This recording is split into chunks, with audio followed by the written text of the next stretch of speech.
मारूफ YouTuber डकी भाई के case में एनसीसीआई के अफसरान पर मुबैना तौर पर करोड़ों रुपए रिश्वत लेने के इल्जामात ने इस केस को एक संगीन करप्शन स्कैंडल में बदल दिया है। एफआईए एंटी करप्शन सर्कल की तहकीकात के मुताबिक इस केस में अब तक एनसीसीआई लाहौर और रावलपिंडी से ताल्लुक रखने वाले अफसरान से 4 करोड़ रुपए से ज्यादा रकम रिकवर की जा चुकी है, जो इस बात का वाज़ेह सबूत है कि मामला महज इल्जामात तक महदूद नहीं बल्कि माली शवाहिद भी सामने आ चुके हैं। अब तहकीकात में सामने आने वाली ताज़ा तफसीलात के मुताबिक मरकजी मुलजिम एनसीसीआई के साबिक एडिशनल डायरेक्टर सरफराज चौधरी से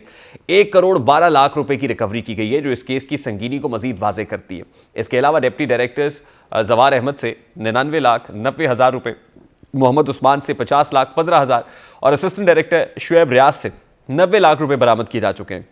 जबकि असिस्टेंट डायरेक्टर मुश्तबा जफर से 36 लाख, सब इंस्पेक्टर यासिर रमजान से 19,48,000 तक की रिकवरी हुई है। अब अफसरान से लाखों रुपए बरामद होना इस बात की निशानदेही करता है कि मुबैना करप्शन का दायरा नहीं बल्कि यह जाहिर होता है कि एक मुनज़्ज़म तरीक़ाकार के तहत रिश्वत वसूल की जाती रही। मजमूई तौर पर 7 मुल्ज़िमान से 4 करोड़ 25 लाख रुपए की रिकवरी एक गैर मामूली पेशरफ्त है, जो तफ्तीशी इदारों के लिए भी एक कड़ा इम्तहान है। यह बात काबिल गौर है कि एनसीसीआई का बुनियादी मकसद साइबर क्राइम, गैर कानूनी कॉल सेंटर्स और डिजिटल फ्रॉड जैसे जराइम की रोकथाम है, मगर इसी इदारे के बाज़ एहलकारों पर इल्ज़ाम है कि वो इन्हीं गैर कानूनी सरगर्मियों से माहाना करोड़ों रुपए रिश्वत वसूल करते रहे। इसी तरह रावलपिंडी में सामने आने वाला कॉल सेंटर स्कैंडल भी है, जिसमें 1.5 करोड़ रुपए माहाना रिश्वत और मजबूरी तौर पर 30 करोड़ रुपए की अदायगी का दावा किया जा रहा है। अब करप्शन के वाक़यात ये तकाजा करते हैं कि इदारों में मौजूद काली भेड़ों का कड़ा एहतसाब किया जाए। यही वजह है कि अब ये केस किसी एक फ़र्द के हक या मुखालिफत का नहीं है, बल्कि एक इदारे में मुबैन इख्तियारात के नाजायज़ इस्तेमाल और एहतसाब के फुकदान का मामला है। अगर तहकीकात वाकई मंतकी अंजाम तक पहुंची तो ये केस